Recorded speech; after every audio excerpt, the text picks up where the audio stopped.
Nous ferons enfin la connaissance de citoyens absolument remarquables. Nicolas Noguier, président de l'association Le Refuge, et son compère Rodolphe Pinard de la jeune Chambre économique de Montpellier. Au cœur de ce titre de citoyen remarquable, l'engagement au quotidien de l'association Montpellier-Rennes. Aussi vont promouvoir la région à l'étranger, mais dans un tout autre domaine. Nicolas Noguier, Rodolphe Pinard, bonsoir. Bonsoir. Bonsoir. Alors votre histoire est simple. Vous, Nicolas Noguier, êtes engagé dans l'aventure montpellienne du Refuge, cette association qui vient en aide aux jeunes homosexuels rejetés par leur famille. Vous, Rodolphe Pinard, vous avez proposé la candidature de Nicolas au projet des citoyens remarquables de France, citoyens remarquables du monde, puisque vous êtes maintenant en finale.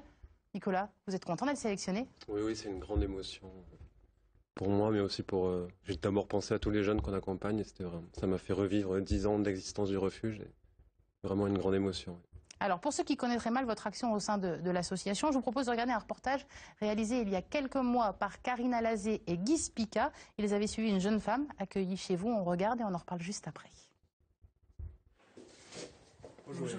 Presque tous les jours, depuis un mois, Émilie passe au refuge. Dans cette association d'aide aux jeunes homosexuels, elle prépare CV et lettres de motivation pour chercher du travail. Après plusieurs mois d'errance et 2 semaines dans la rue, la jeune femme reprend confiance en elle. Pas facile de construire seule une vie d'adulte quand votre famille vous a rejeté. Je l'ai dit à mes parents, enfin à ma mère à l'âge de 16 ans, que j'aimais les femmes et que j'étais homosexuelle. Donc ça a été un choc en fait. Un choc fatal. Donc voilà, elle a pas supporté. Mon père encore moins. Donc voilà. Donc j'ai dû, on va dire, quitter assez précipitamment le milieu familial, quoi. Cette année, le refuge montpelliérain a hébergé 40 jeunes en rupture familiale, comme Émilie, souvent victimes d'homophobie au quotidien. Il y a beaucoup on va dire de regards des gens quand on marche main dans la main avec notre copine et tout ça. Donc c'est vrai qu'on fait très attention en fait, pour éviter les violences, pour éviter les insultes, pour éviter tout ce qui est... J'aimerais beaucoup que ça change. Un changement que la légalisation du mariage pour les homosexuels et le débat qui l'entoure accélérera peut-être. En tout cas, Émilie l'espère. En attendant mieux, elle vit dans cette chambre d'hôtel. Moi, ce que je voudrais, c'est avoir un travail, un appartement, une vie de famille et voilà, vivre ma vie avec ma copine et tranquillement, quoi, sans préjugés. Avec des enfants? Avec des enfants, bien évidemment, oui, avec des enfants. L'espoir d'une vie simple, la jeune femme ne demande rien de plus pour la nouvelle année et c'est pour bien montrer qu'elle est comme les autres qu'elle a voulu témoigner à visage découvert. Pour faire passer un message. Pour mes parents et pour d'autres parents qui ne comprennent pas l'homosexualité de leurs enfants, par exemple. Voilà. Alors, les débats qui sont évoqués dans le reportage sont bien évidemment ceux du mariage pour tous. Leur annoncer ça à ces jeunes que vous avez été sélectionnés, ça leur a fait quoi? Ils ont été très très heureux, oui, c'est une nouvelle qu'ils ont partagée avec moi. Et, ils m'ont tous encouragé hier, notamment ce week-end à la permanence, samedi, où ils ont tous voté aussi pour que je fasse partie des finalistes. Donc ils étaient aussi fiers de leur côté, oui. Vous avez l'air tout ému. Oui, c'est une grande reconnaissance quand même et je suis très très content. Ouais. Pourquoi avoir proposé la candidature de Nicolas? Eh bien, parce qu'on a estimé que son parcours était remarquable, ce qu'il a créé en moins de 10 ans, une association d'utilité publique sur un domaine qui est lourd.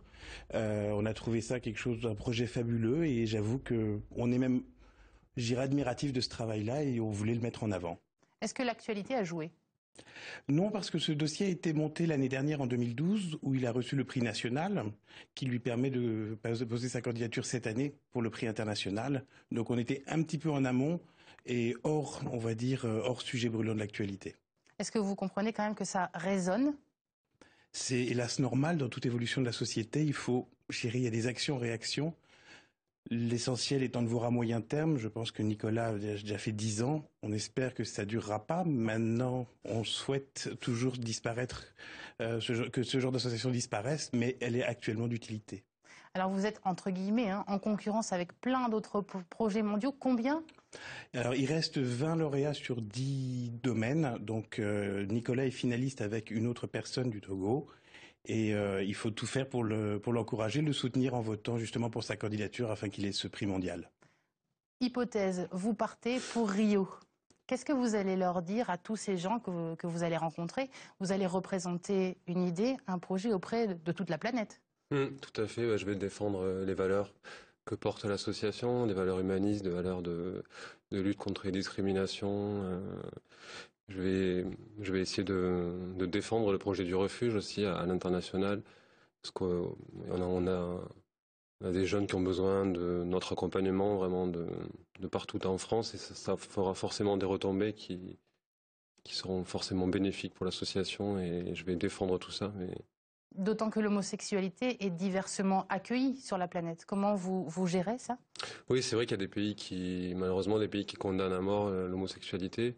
C'est vrai que ça va être un challenge, justement. Je vais essayer aussi d'apporter un message de paix. Je vais essayer de véhiculer aussi les valeurs que porte le refuge, qui ont déjà été reconnues au niveau national, qui ont été reconnues par l'État aussi. Et je vais essayer maintenant de les porter au niveau international.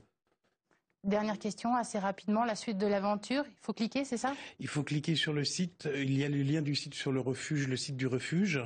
Et puis il faut voter, aller sur le profil de Nicolas et cliquer. Plus on a de clics, plus on est sûr qu'il y aille. Il y a déjà un bon démarrage, mais ça suffira jamais assez. On a jusqu'au 19 août, donc il faut aller vite et aller fort. Très bien, merci beaucoup Nicolas Noguet, merci beaucoup Rodolphe Pinard. Et puis bon vent pour la suite de l'aventure.